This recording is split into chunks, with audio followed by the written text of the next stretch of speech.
আসসালামু আলাইকুম বন্ধুরা, কেমন আছেন আপনারা সবাই? আশা করি সবাই ভালো আছেন, আমিও ভালো আছি। আজকে আমি আপনাদের মাঝে নতুন একটা হাজির হলাম। তো বন্ধুরা, এই রেসিপিটা হয়তো অনেকেরই চেনা। চায়ের দোকানে আমরা চা খেতে খেতে কিন্তু এই গোলগোলাটাও খেয়ে থাকি। তো এই গোলগোলা বা গুলগুলিয়া যেটাই বলুন না কেন, এটা বাসায় তৈরি করে খেতে পারেন অনেক সহজে। তো বন্ধুরা, চলুন শুরু করি আজকের এই গুলগুলা রেসিপি। তো বন্ধুরা, এই গুলগুলা রেসিপি বানাতে আমি এখানে প্রথমে হাফ কাপ পরিমাণ হালকা কুসুম গরম পানি নিয়ে নিয়েছি। আর এখানে 4 থেকে 5 টেবিল চামচ পরিমাণ দিয়ে দিচ্ছি চিনি, আর 1 টেবিল চামচ পরিমাণ দিয়ে দিয়েছি ইস্ট, আর দিয়ে দিচ্ছি কিছু পরিমাণ এখানে কালো জিরা। তো বন্ধুরা, এগুলো মিষ্টিটা আপনাদের ইচ্ছে অনুযায়ী দিতে পারেন, যতটা খাবেন মিষ্টি ওই অনুযায়ী দিয়ে নেবেন। আর কালো জিরা আপনাদের ইচ্ছে হলে দিবেন, না ইচ্ছে হলে দিবেন না। তো তারপরে এই ইস্টের পানিটা আমরা খুব ভালো করে একটু নেড়েচেড়ে মাখিয়ে নিলাম।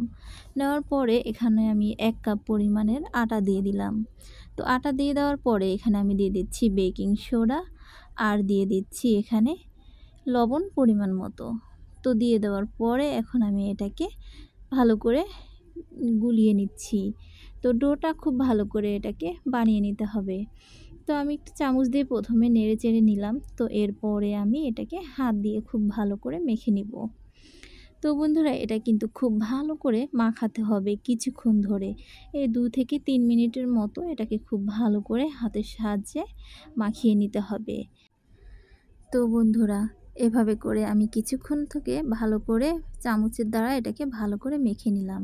এটা খুব শক্ত একটা ডো বানানো যাবে না, একটু নরম ডো এটা থাকতে হবে। তো এভাবে দেখুন আমি ঠিক এরকমটাই রেখেছি।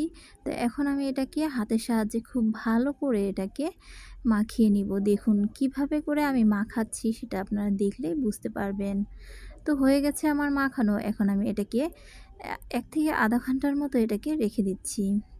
তো দেখুন প্রায় আধা ঘন্টা পরে এটা এতটা সুন্দর একদম ফুলে গেছে, আর অনেকটা সফট হয়ে গেছে।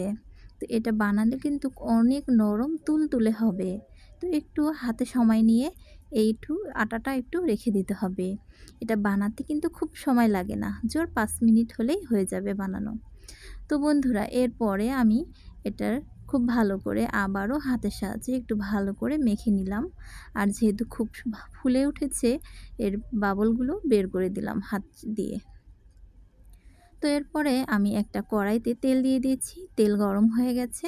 তো এরপরে দেখুন আমি কিভাবে এটা তেলের ভিতরে ছেড়ে দিচ্ছি। তো তেলটা কিন্তু খুব গরম হলে চলবে না, অল্প অল্প গরম থাকতে হবে, না হলে কিন্তু দেওয়ার সাথে সাথে পুড়ে যাবে, ভিতরটা হবে না। অল্প আঁচে এটাকে খুব ভালো করে ভেজে নিতে হবে। তো বন্ধুরা, আজকের এই গোলগোলার রেসিপি যদি আপনাদের কাছে ভালো লাগে, ভালো লাগলে অবশ্যই লাইক, কমেন্ট, শেয়ার করবেন।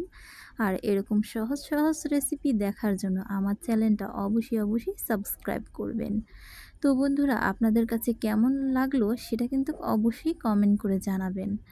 তো দেখুন আমি এভাবে করে এখন উল্টে পাল্টে দিচ্ছি, আর খুব সুন্দরভাবে এটা কিন্তু ফুলে যাচ্ছে।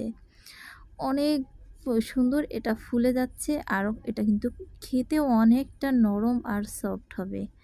তো বন্ধুরা, দেখুন কত সুন্দর কালারও চলে এসেছে।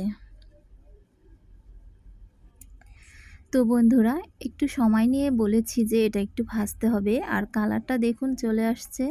তো আরও কিছুক্ষণ এটা আস্তে আস্তে করে ভাজতে হবে, না হলে কিন্তু ভিতরটা কাঁচা থেকে যাবে আর উপরটা কালার চলে আসবে, তাতে কিন্তু খেতে বেশি ভালো লাগবে না।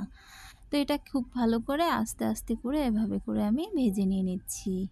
তো বন্ধুরা দেখুন, খুব সহজেই কিন্তু বাসায় বানিয়ে খাওয়া যায় এই গোলগোলা। তো কোনো রকম ঝামেলা কিন্তু নেই। এটা বাচ্চারাও কিন্তু অনেক পছন্দ করবে। তো দেখুন প্রায় হয়ে এসেছে। আমি একটা আপনাদেরকে দেখিয়ে দিচ্ছি। আপনারা যদি চান এর চেয়েও বেশি কালার করে নিতে পারেন। তো বন্ধুরা, হয়ে গেছে আমার গোলগোলাগুলো ভাজা। এখন আমি পরিবেশন করে দেখাচ্ছি দেখুন। তো তিলগুলো যেহেতু দিয়েছি কিন্তু অনেক ভালো লাগছে, দেখতেও ভালো লাগছে, খেতেও আলহামদুলিল্লাহ অনেক। তো বন্ধুরা দেখুন কতটা সুন্দর হয়েছে। তো বন্ধুরা, আবারও বলছি, এরকম সহজ সহজ রেসিপি দেখার জন্য আমার চ্যানেলটা অবশ্যই সাবস্ক্রাইব করবেন। আর প্লিজ শেয়ার করে দেখবেন আর ফুল ভিডিওটা অবশ্যই দেখে নেবেন। দেখে আপনারা অবশ্যই বাসায় বানিয়ে খেয়ে দেখবেন যে কতটা মজাদার আর সুস্বাদু। তবে আমরা কিন্তু ছোটোবেলায় এই গোলগোলাগুলো দোকানে খেয়েছি। আগে কিন্তু দোকানে অনেক বেশি চলতো এই গোলগোলাগুলো। তো বন্ধুরা, তো আজকের মতো এখানেই বিদায় নিচ্ছি। আল্লাহ হাফেজ, সবাই ভালো থাকবেন।